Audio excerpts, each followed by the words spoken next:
Bonsoir à toutes, bonsoir à tous et bienvenue sur Radio Fringale. J'espère que vous allez bien. Elles sont de retour, ces infos à la louche, ces petits formats d'informations qu'on vous fait généralement en intersaison de route. Ce soir, pour m'accompagner sur les informations dont on va parler, Adrien. Salut Adri, comment vas-tu ?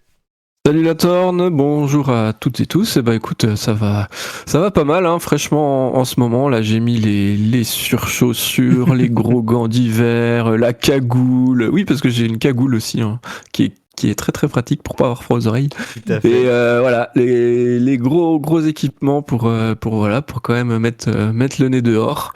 Parce qu'il y a que les vrais crossman qui sont en cuissard court, quoi. Mais Et sans gants. moi non. Ouais, voilà. Non, alors je ne fais pas partie de cette catégorie. Je ne crois pas avoir de sang belge, donc voilà, ça n'aide pas. Très bien. Alors, au menu de ce soir, une première information plutôt tragique, puisqu'on a appris la semaine dernière la disparition de Davide Rebellin dans un tragique accident de la route. Deuxième point, on va parler du départ du Tour de France 2024 qui a été annoncé, enfin de l'arrivée surtout, pardon, du Tour de France 2024. Un chrono entre Monaco et Nice. On ne sait pas encore quel sera le kilométrage, mais on pourra un petit peu discuter du format de cette arrivée qui change. Et puis pour terminer, un point sur ce qui se passe actuellement en cyclocross et le retour des monstres sacrés que sont Van Aert, Van Der Poel et du petit troisième, là, le petit... presque larbin un peu, même s'il a le maillot arc-en-ciel, c'est Pidcock qui vient compléter ce trio. Également, on voulait vous dire, donc on a un nouveau format qui est sorti, mené de front par Poppy et Raph, qui s'appelle Écrase les pédales. N'hésitez pas à aller l'écouter. Je crois qu'il nous parle cette semaine du top 10 des meilleures victoires françaises au 21e siècle. Donc voilà, c'est un format un peu plus chill, un peu plus débat et autres, avec, comme ils aiment le dire, de la mauvaise foi et du mauvais sang. Donc n'hésitez pas à aller écouter tout ça. Et puis les adhésions sont toujours disponibles sur Hello Asso, donc vous pouvez nous rejoindre tout au long de l'année, même si malheureusement pour vous, si vous n'êtes pas encore adhérent, vous ne pourrez pas posséder le magnifique t-shirt Fringale au Granon, puisque il n'est plus disponible. C'était une édition limitée, mais vous pouvez toujours nous rejoindre et nous soutenir également en vous abonnant sur YouTube. Cela étant fait, Adrien, on va commencer du coup, comme je le disais, par une nouvelle un peu moins jouasse. C'est mercredi dernier, le 30 novembre. On a appris le décès de Davide Rebellin, qui venait de prendre sa retraite, qui a été percuté par un camion. Alors il est mort sur le coup, les détails de l'accident sont assez tragiques, on va peut-être pas forcément rentrer dedans. Juste, on peut ajouter que l'accident a été suivi d'un délit de fuite de la part du chauffeur poids lourd, donc voilà, beaucoup de courage, hein. Bravo monsieur. Ça fait un petit peu froid dans le dos. C'est lié au fait que, on se rend compte, hein, par de nombreux chiffres que je vais vous détailler juste après, que être cycliste actuellement sur les routes, que ce soit en France ou ailleurs, c'est de plus en plus dangereux et clairement ça fait chier. Ouais, c'est clair. Il y a pas d'autre mot. Ça me fout toujours. Ça fait toujours froid dans le dos quand je regarde mon téléphone et que je vois la notif comme ça, je me dis oh putain, c'est pas possible. C'est pas possible quoi. Enfin voilà, personne ne mérite ça et ouais, et puis Rebellin, là pour le coup, en plus ça fait écho à Scarponi, hein, c'était en 2017 je crois, ou 2016. Ça, ouais, 2017. Où c'était la même chose, il partait s'entraîner dans un camion et puis voilà, c'est fini comme ça quoi. Et Rebellin, il venait de prendre sa carrière à 51 ans, c'était devenu un petit peu une blague pour tout le monde, encore Rebellin, toujours là, mais je trouve que ça traduisait vraiment un passionné en fait de vélo qui on voit, hein, il continuait à s'entraîner, il était fraîchement retraité, t'as plein de mecs dès qu'ils sont retraités, ils mettent le vélo au garage, ils l'accrochent puis ils veulent plus en entendre parler. Et lui c'était vraiment quelqu'un de passionné par ce sport, qu'il a fait vivre pendant de longues années, et aussi même quand il a été moins performant, hein, forcément après 40 ans t'es quand même moins performant qu'avant, Il faisait toujours des très belles choses sur le vélo, mais il était là, il disait tout le temps qu'il prenait plaisir à courir, et ça, je trouvais ça sympa aussi d'avoir des gars comme ça qui sortent un petit peu de l'ordinaire du cycliste, ou peut-être encore plus maintenant, où c'est beaucoup des types en mode là je sacrifie tout de A à Z pendant 5 ans, et puis j'essaie de gagner le truc, et puis après basta, et ouais, je pense que Rebellin, c'était une autre approche du vélo aussi. Une carrière qui est quand même assez extraordinaire en termes de palmarès. On peut revenir un petit peu là-dessus, hein. Déjà il est passé pro jeune, hein, il est passé pro à 21 ans. Pendant 30 ans il a couru en professionnel. Alors, il y a eu quelques interruptions. Mais ce premier fait d'armes, c'était en 96. Il courait alors pour l'équipe Polti, et il avait gagné une étape du Giro, la seule étape qu'il remportera sur le Giro, et ça lui avait permis de porter le maillot rose pendant une petite semaine. Il avait même terminé 6 ou 7e de ce Giro, 6e. Et il dit il disait justement que c'était vraiment, ça a été un coureur de classique par la suite de sa carrière, mais c'était vraiment cette victoire qui avait déclenché quelque chose chez lui en tant que cycliste à 25 ans, gagner une étape, porter le maillot rose sur son tour national. Et pour beaucoup de coureurs, il y a souvent des déblocages un petit peu comme ça qui se passent, surtout au niveau mental.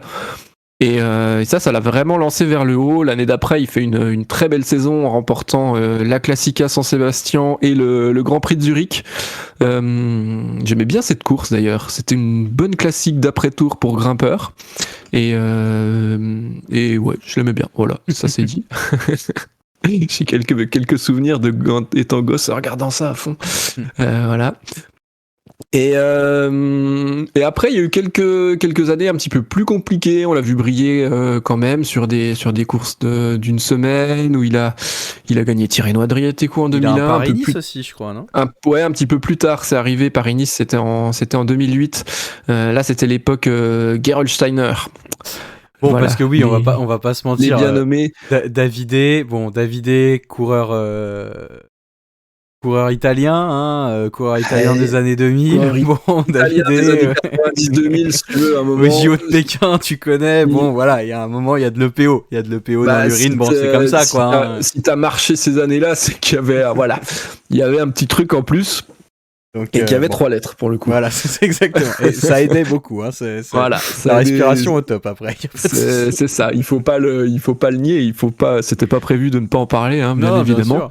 Donc mais c'est vrai que durant ces années, Gerolsteiner, il y a eu en 2004 notamment ce fameux triplé sur les Ardennaises. Le premier à réaliser ça. Sur la même année, donc l'enchaînement Amstel Gold Race, la Flèche Wallonne, Liège-Bastogne-Liège. Il me semble que c'était dans cet ordre-là, cette année-là. Il en gagne 3 des Lièges en plus dans sa carrière, si je dis pas de bêtises. C'est la Flèche Wallonne. Des Flèches Wallonne, pardon. Oui, non, des Lièges, non. Des Flèches Wallonne, oui, tout à fait. Ouais. Mais du coup, là, c'était la première fois. Et puis ouais, c'est ça, intouchable en ce printemps 2004. Mais voilà, il a... paquet de podium sur les Ardennaises, en règle générale. Un paquet de podiums sur les classiques. C'était un puncher qui était toujours dans le coup, mais il a un nombre de top 5 sur les grandes courses. C'est un truc de fou. C'est assez impressionnant. Pareil, il a fait un paquet de fois deuxième sur Liège, il a fait une fois deuxième du Tour de Lombardie aussi. Ouais, un paquet de top 5 ou 10 sur le Tour de Lombardie. Même à Milan-San Remo, il a fait quelques top 5. Il en manquait toujours un peu, quoi. Ouais, c'est ça, il a beaucoup plus été placé que grand vainqueur, David Rebellin. Mais vraiment, ce printemps 2004, il avait scotché un petit peu tout le monde. Et puis après, en regagnant une Flèche Wallonne de temps en temps, il avait confirmé qu'il était toujours là. Et voilà, après, c'est vrai que c'est en 2008 où il s'est fait choper par la patrouille. 2009. Après les c'était JO de Pékin. Ouais, c'est ça. C'était pas La les deuxième JO de place, Pékin, d'ailleurs. mais c'est sorti un petit peu plus tard. Ouais, exact. Et à ce moment-là, il avait quel âge? Il avait 38 ans. Donc Mhm. du coup, tu as 38 ans, tu te fais choper pour dopage, t'as été dopé un peu tout le temps. Bon bah, tu peux Tu dire rentres à la allez, maison, ouais, tu mets les ciao savates. quoi, ma carrière elle est finie. Et puis il a toujours retrouvé des équipes. On l'a même vu au deuxième échelon avec la CCC, l'équipe polonaise, il était toujours là. On se disait, oh tiens, il court toujours, et puis on l'a revu aussi sur des belles courses, et puis il a regagné quelques étapes. Je crois qu'il y avait un Tour de Turquie il y a quelques années, ou un truc comme ça. Où il est arrivé, il a gagné l'étape de montagne, il a mis tout le monde d'accord, et puis voilà quoi. Donc c'était assez. Voilà, en fait, je trouve que c'était assez marrant Atypique. de de le voir, de le voir comme ça, toujours continuer, mais ouais, ça traduisait vraiment une passion. Et même quand t'as gagné certaines des plus grandes courses de la planète, et je pense qu'il n'y a pas beaucoup de mecs qui 20 ans après, 15 ans après, iraient encore frotter dans les pelotons pour faire 30e d'une petite course en Italie. Mais lui, il kiffait ça, quoi. Alors pour celles et ceux qui nous diraient qu'il a été blanchi en 2015 par je ne sais plus quel tribunal italien pour vice de procédure au niveau de son contrôle antidopage, sachez que le monde du sport n'a pas reconnu ce jugement-là, et qu'on lui a pas remis sa médaille aux Jeux Olympiques. Hein, voilà, le vice de procédure s'est passé en dessous des nombreuses photos qu'on avait de lui en train d'acheter de l'EPO avec sa femme au fin fond d'un hôtel chez glauque, je sais pas où. Enfin bref, voilà quoi. Voilà. Du coup, pour clôturer cette parenthèse, j'avais parlé avant des dangers sur la route. J'aimerais juste, Adrien, ajouter quelques chiffres aussi, parce que c'est pas en fait juste du fantasme qu'on a aujourd'hui de se dire oh là là, en tant que cycliste, on se sent en danger. Non, voilà, les chiffres du gouvernement et de l'État français sont les suivants. En 2021, il y a 227 personnes qui sont décédées sur les routes, de cyclistes décédés sur les routes. C'est 42 plus qu'en 2019. 49 de plus qu'en 2020, et c'est la première fois depuis 20 ans que la mortalité des cyclistes dépasse le seuil des 200 tués. Sachant que une grosse partie des accidents mortels se font en agglomération. Alors il faut savoir que c'est à corroborer avec le fait qu'il y a de plus en plus de cyclistes. On a une augmentation de 14% en zone rurale, 20% en zone périurbaine et 31% en zone urbaine en 2021 par rapport à 2019. Mais les chiffres sont quand même là, ils sont quand même édifiants, et il faut savoir et rappeler que même si un cycliste peut avoir un comportement à risque sur la route, le code de la route est le suivant, c'est les usagers les plus gros, je sais plus quel est le terme exact, mais qui doivent prendre soin des usagers les plus petits. Donc dans la liste, c'est piétons, vélos, voitures, camions, etc., etc., etc. Donc les véhicules motorisés sont toujours en tort dans un accident, même avec un véhicule non motorisé. Voilà, donc on peut ajouter ce terrible décès. T'as parlé de Scarponi. L'année dernière, en 2021, on a Chris Anker Sorensen également, qui allait commenter les championnats du monde, qui a été tué sur les routes. On a Romain Guyot en 2016, Giuseppe Milone en 2021, jeune espoir de la team Nibali, jeune espoir italien. Christophe Godert, ancien coureur d'AG2R, voilà, pour ne citer que pour le moment, mais c'est les derniers grands noms à qui il est arrivé des accidents. Et puis on a aussi les coureurs qui ont eu des accidents non mortels, comme Tom Dumoulin, Nairo Quintana, ou encore Johan Ofredo, qui a arrêté le vélo suite un peu à tout ça. Voilà, c'est juste un petit peu aussi parce que on n'est pas tous de grands cyclistes dans la team Radio Fringale, mais on prend tous un peu le vélo de temps en temps. Ne serait-ce que pour aller au taf ou autre, clairement sur la route, personnellement respectant le code de la route tous les jours lorsque je vais au taf à vélo, un jour sur deux, j'ai une bagnole qui me fait une saloperie et je suis pas loin moi aussi de me faire percuter. Donc voilà, on est aussi là pour dire ce qu'on pense, et clairement voilà, j'ai dit que ça me faisait chier pour Rebellin, ça me fait chier juste en règle générale, et voilà, je pense qu'il faut le dire. Ouais, puis moi, c'est vrai, voilà, comme je le disais tout à l'heure, ça me fout les nerfs à chaque fois que je vois cette nouvelle, que ce soit pour des grands champions ou pour des anonymes, quoi. Bien sûr, ouais. Et voilà, moi je fais du vélo tous les jours ou presque, voilà. Et je connais énormément de personnes qui font du vélo tout le temps. Et ouais, ça fout les boules parce que tu te dis à un moment, bah ça peut être nous. Donc ouais, c'est sûr qu'il faut à la fois que les cyclistes fassent attention, mais aussi que bah ouais, que les voitures puissent se dire bah c'est pas grave, j'attends 30 secondes et puis je le doublerai plus tard quand il y aura la place, quoi. C'est pas à 30 secondes près dans ta journée, ou sinon c'est qu'il faut faire un truc, quoi. Bah, sinon, c'est que t'es dans une bagnole avec un gyrophare et que t'emmènes quelqu'un et que c'est au vélo de s'arrêter. Ouais. Mais je veux dire, à part Mais si dans t'as ce le gyrophare, moment-là, le vélo il se gare, quoi. voilà, exactement. À part à ce moment-là, enfin voilà, faut pas déconner. Du coup, je propose qu'on enchaîne parce que sinon je vais déverser Yes. toutes mes larmes de sel et de haine. C'est pour ça qu'on a pendant voulu encore 30 commencer par minutes. ça.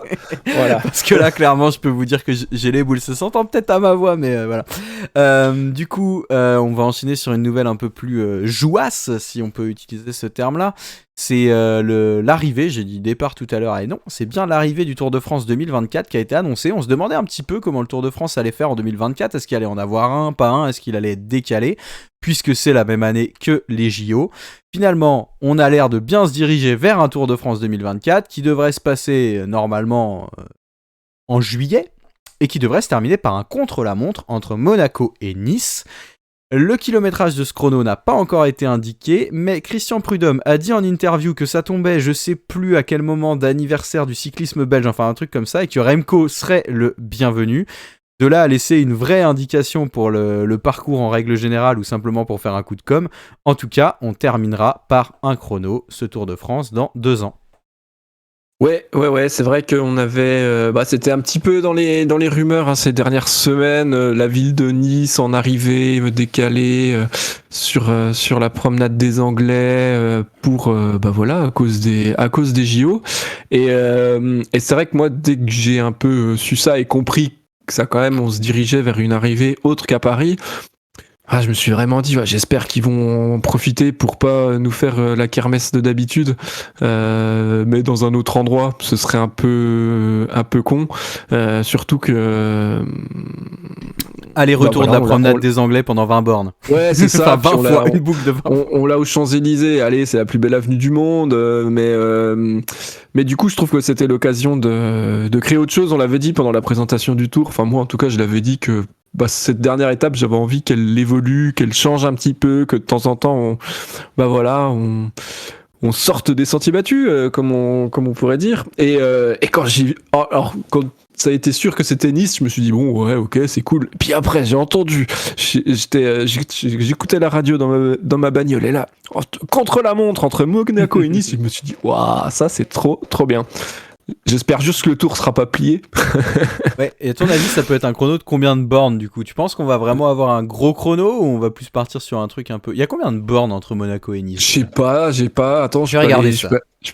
On peut aller regarder ça. Je connais pas bien la région, hein. Donc je peux pas trop te dire. 27 minutes en bagnole, 21 km 6. Donc on pourrait être sur un truc vraiment de 20-30 bornes. Ouais, ça va être ça. Je pense qu'ils vont pas non plus... Peut-être avec une petite montée, on sait que c'est un peu vallonné autour de Nice. Ouais, moi je sens bien le truc le long de la mer, tu vois. Ah, possible aussi, oui. Oui. Parce que s'ils vont commencer à chercher des sommets ou des vallons, là, tu fais 50 bornes ton chrono. Écoute, le long de la mer, là, je suis sur Google Maps, j'ai un petit chemin, il y a 20 bornes.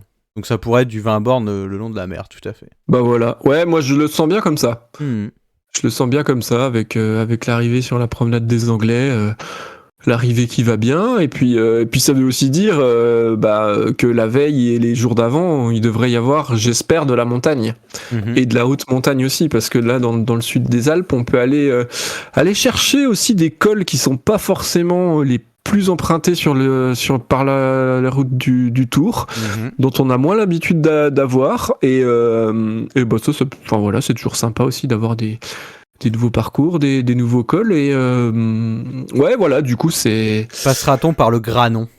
Du coup, c'est cool. Ah, je sais pas. Faut pas qu'on y passe tout le temps, hein, maintenant. Non, mais bon, si c'est 2 ans après, pourquoi pas? Ouais, mais voilà, faut pas que ça devienne non plus tous les ans. Tu vois, la planche des belles filles, j'aimerais bien qu'on l'ait pas pendant un petit peu de temps là. Oh, bah, tant qu'on passe pas loin de Belfort, moi ça me va, on n'est pas obligé de faire la planche. Voilà. Mais après, quand c'est tout le temps, enfin voilà, je trouve qu'il y a une perte de saveur quand les choses elles reviennent trop souvent. C'est vrai. Et voilà. Et du coup, avec ce chrono que nous n'avons jamais vécu de notre vivant, quand même, hein, parce que c'était en 1989, la dernière arrivée contre la montre. Hein, on se rappelle on n'est pas traumatisés. Non, on n'est pas traumatisés. On connaît beaucoup de gens traumatisés, de ouf.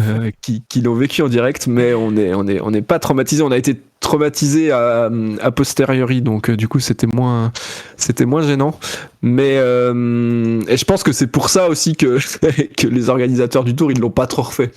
Ils se sont pas dit, tout de suite, ils se sont dit là il y a prescription, c'est là, bon. Attends, 25 ans. Parce que là c'est un Français qui a perdu sur la dernière étape en contre-la-montre. En plus c'est la première fois qu'il tentait ça et voilà, ça l'a pas fait. Mais là, peut-être qu'ils se disent, bon, de toute façon. Oui, là, il n'y a pas grand risque. Il n'y a pas grand risque qu'il y ait un Français qui prenne le départ de ce chrono-là en maillot jaune. Non, en vrai, je sais même pas s'ils ont pensé un peu comme ça, mais. Oh, peut-être un peu, mais dans tous les cas, là, clairement, oui, on n'a pas. Difficile de voir un Français aller remporter le tour dans les 2 années à venir. Hein. Ça semble compliqué, effectivement. Mais voilà, en tout cas, on a plutôt aucune idée du reste du parcours sur ce Tour 2024, mais voilà, ça fait une petite annonce bien sympathique. Donc voilà, c'est cool. En tout cas, moi j'accueille ça avec de la bonne humeur et puis on va dire de l'attente aussi. Voilà pour ce changement. J'ai une question à te poser. Dis-moi. Est-ce qu'on sait d'où il part? Le Tour? Ouais. Je crois. Ah, en Italie. Oui, c'est ça. Ils l'ont dit. Ah, ok.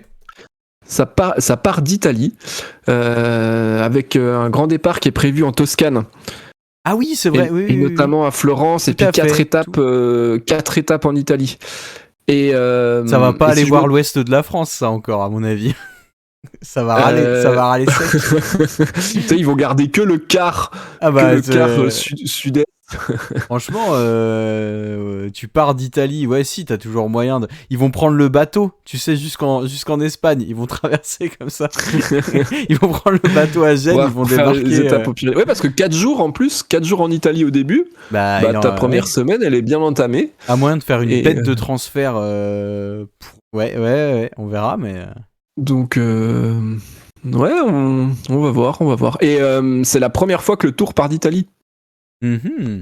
C'était jamais arrivé. Voilà, il était déjà parti d'Espagne. Et puis bon, là par contre, ils enchaînent les départs à l'étranger. Hein. Ouais. Entre Copenhague, là, Bilbao et puis Florence, 3 départs à l'étranger de suite. Après, si tu gères bien ton parcours, ça fera pas des gros transferts, quoi. C'est ça l'avantage. Non, c'est sûr. Ça fait pas, voilà, à voir. Après, ouais, je sais pas s'ils vont garder le principe comme cette année, comme c'est l'année qui arrive là en 2023, de faire qu'il n'y ait pas de gros transferts sur la course. Si tu pars comme tu le disais, si tu pars d'Italie et que tu arrives à Nice, à un moment, il va falloir aller voir un peu plus haut, plus loin, et on n'est pas à l'abri, je pense, d'un petit coup d'avion, peut-être pour aller après dans le nord, ou je sais pas. Ouais, parce que là, clairement, sinon, je te dis, hein, à part prendre le bateau pour traverser et débarquer, je sais pas, vers enfin le bateau, ce sera l'avion, mais je veux dire, voilà, traverser par le sud, enfin si tu repars au nord pour redescendre derrière, ça va quand même avoir une tronche un peu bizarre. Ouais. Ok, très bien. Voilà. Écoute, moi aussi, hein, je suis bien content de voir une arrivée un petit peu différente, en espérant que ça puisse donner envie aux organisateurs de continuer dans de cette manière-là pour la suite, quoi. Ouais, je pense que l'étape traditionnelle d'arrivée aux Champs-Élysées, elle peut être cool, mais c'est pareil, c'est un petit peu ce qu'on disait tout à l'heure. Moi, je trouve ça cool, mais si elle est pas tous les ans, et puis qu'on varie un petit peu. Tout à fait. Eh bien, il est temps de passer à la dernière news de cette journée et le retour des monstres sacrés du cyclocross, Wout van Aert et Mathieu Van Der Poel, et le 3e luron Tom Pidcock, qui nous ont fait le plaisir de reprendre leur saison sous les sous-bois. Bon, comme d'hab, quand ils arrivent, on se rend compte, on se dit il va leur falloir un petit peu de chauffe, et non, en fait, quand ils arrivent, en fait, coucou, ça s'appelle pas du cyclocross, ça s'appelle du cyclo. Quand on n'est pas là, vous pouvez gagner, mais quand on est là, vous gagnez pas, en fait. Donc tant Tom Pidcock, qui est quand même allé chercher 2 victoires sur un super prestige, une sur un X20 Trophy, même s'il a fait 2ème de la Coupe du Monde et qu'il a quand même eu et 8ème ce week-end, donc un peu moins costaud en Coupe du Monde, l'ami Tom. Le retour de Mathieu Van Der Poel qui s'est soldé par 2 victoires en Coupe du Monde, et puis Wout van Aert qui fait 2ème ce week-end. J'ai lu les mauvaises langues dire à la place qui lui va si bien. Est-ce que Mathieu Van Der Poel est revenu pour taper du poing sur la table cette année, Adrien ? Ah ouais, carrément. Revenir comme ça, alors on sait à quel point Van Der Poel est talentueux, et surtout en cyclocross. Et il faut pas oublier que l'année dernière, il en a fait 1,5 de cyclocross. Ouais. Et que ça s'est très mal passé. Donc ça faisait un moment qu'il avait pas couru à ce niveau-là, fait de cyclocross. Et mine de rien, la technique en cyclocross, tu la bosses et tu l'acquiers beaucoup aussi au fil des courses, avec quand tu mets une intensité pendant 1 heure, tu peux bosser ta technique à l'entraînement, mais c'est pas pareil. Je pense que tu retrouves pas les mêmes sensations. Et là direct, alors ça rentrait sur la Coupe du Monde de Hulst à Van Der Poel, techniquement il était pas parfait, mais même sans ça, il était supérieur aux autres, il était supérieur à Pidcock, il était ça s'est quand même pas mal battu avec Pidcock, il a voilé sa roue à la fin, il a été contraint à l'abandon, mais ouais, mais qui voile sa roue pas, il revient jamais. Enfin, je veux dire, Oui, non, mais je veux dire, il y a quand même eu un petit duel qui était sympa. Oui, il y avait un petit duel sympa, mais jamais Pidcock, s'il a pas son incident, jamais Pidcock il revoit Van Der Poel. Ailleurs que sur le podium. D'ailleurs, Pidcock un petit peu déçu qu'il ait pas couru avec son vélo jusqu'au stand. feignant Thomas. Non mais enfin ouais, je sais pas, c'était le dimanche, t'avais pas de course le lendemain. Oh, il avait gagné la veille, c'est ça, je crois tu peux finir ta course, ouais, mais moi dans l'état d'esprit ça m'a gêné. Enfin de toute façon, tu l'aimes pas trop, Pidcock. Non, c'est clair, non, c'est pas mon coureur préféré, ça. Voilà, et du coup j'étais ravi hier, mais ouais, on en parlera après ça. Quel salaud. Mais est-ce que t'étais ravi samedi?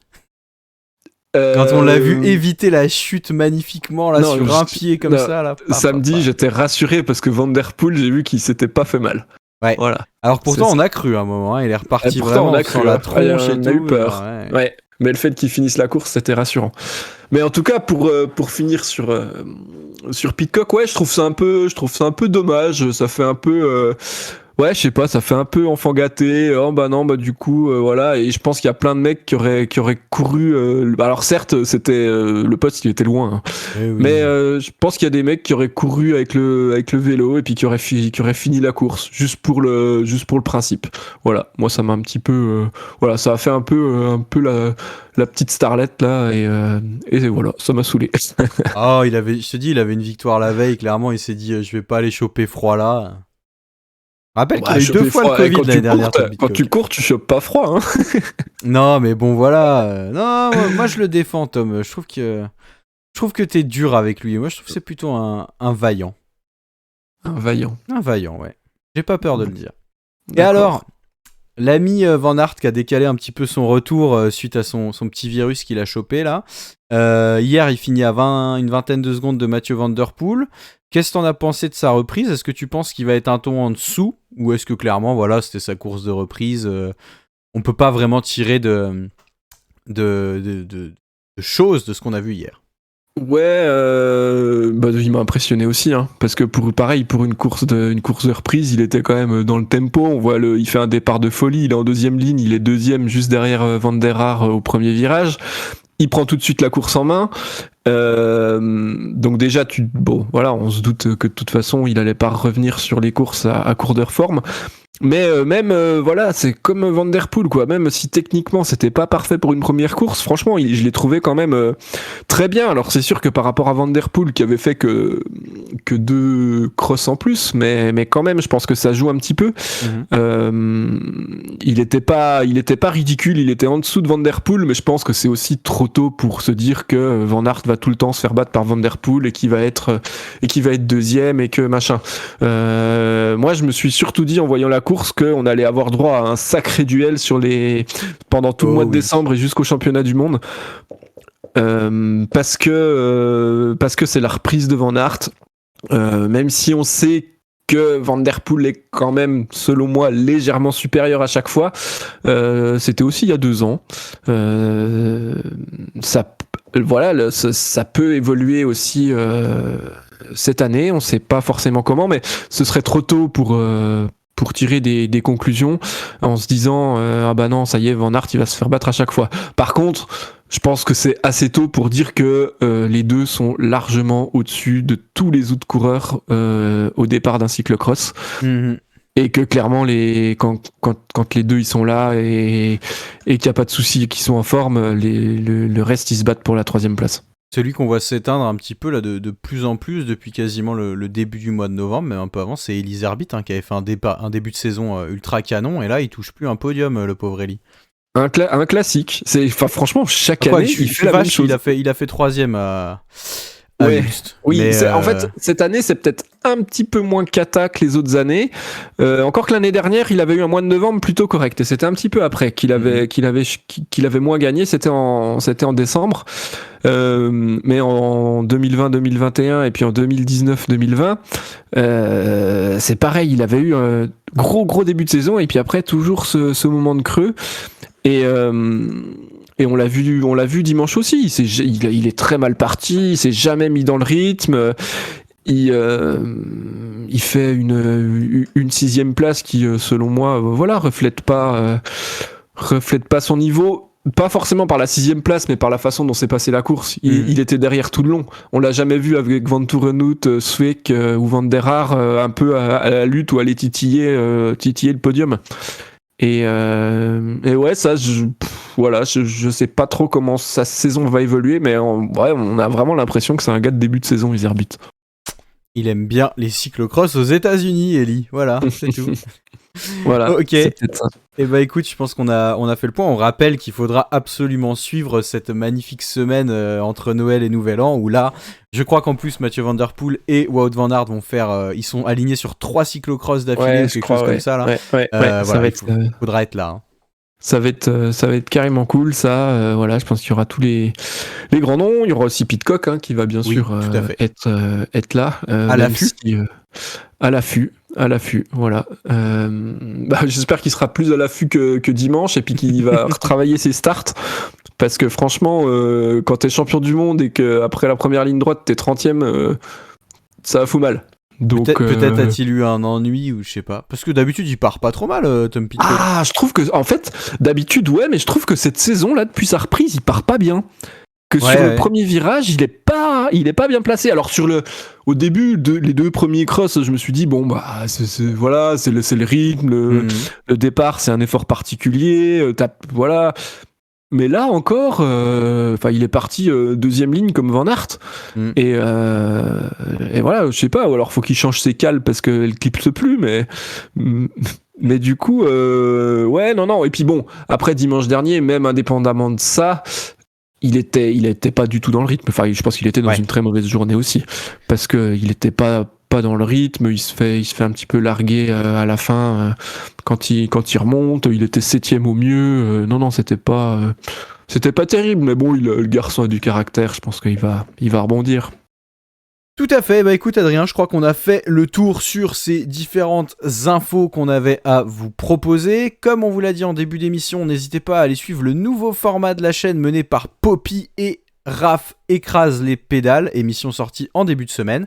Également, vous pouvez nous soutenir financièrement en adhérant au projet Radio Fringale. Vous aurez tous les liens dans la description. Et puis, si vous nous découvrez, n'hésitez pas à vous abonner, à nous rejoindre sur YouTube, Instagram, Facebook ou autre. Ce sera avec grand plaisir. Adrien, on se retrouve la semaine prochaine ? On se retrouve très bientôt pour pour de nouvelles aventures cyclistes. Tout à fait, n'oubliez pas de vous alimenter, ce mois de décembre est froid.